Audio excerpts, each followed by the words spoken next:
I have my son full time. Natalie Sharumbalo balances her time between her job as an entertainer and home life. I'm like mom mode most of the week. Her workplace, Crazy Horse 3, an adult entertainment club, closed down for months during the pandemic. But when establishments reopened, things turned around fast, and the return of big events was a major boost. Our busiest time, I would say, was probably just March Madness. The club's close proximity to Allegiant Stadium also helped. It looks like New York out there, like blocks of people.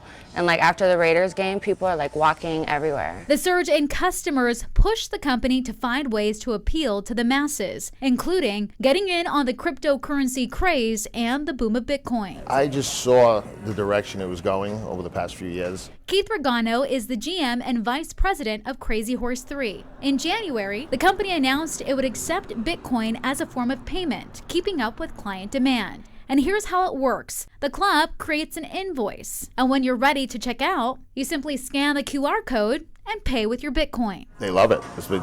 Once they find out that they actually can spend the Bitcoin, because to them it's like almost monopoly money. It's like being in the casino. They give you chips.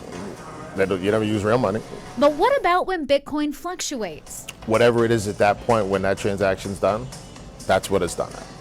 It could drop 5,000 points 2 seconds later. It could go up 5,000 points 2 seconds later.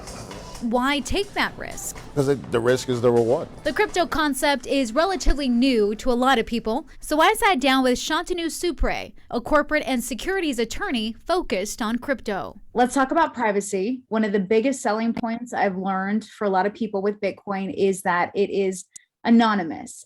Is that really the case, especially when we live in a world where it doesn't seem like anything is private anymore? It's not entirely anonymous. You can see movements on the chain. It's not necessarily easy to determine who owns the Bitcoin, but certainly the fact that Bitcoin is moving around is certainly lodged or registered on the distributed ledger. Regardless, he believes more businesses will follow suit. Large publicly listed companies in the U.S. will hold crypto, I think, in the next 5 years. So 1 to 2% of their assets will be in crypto. And I think smaller companies are going to follow that same strategy. And management at the Crazy Horse 3 believes crypto is the future as more people leave the cash and credit cards behind. Reporting in Las Vegas, I'm Kalyna Astrinos.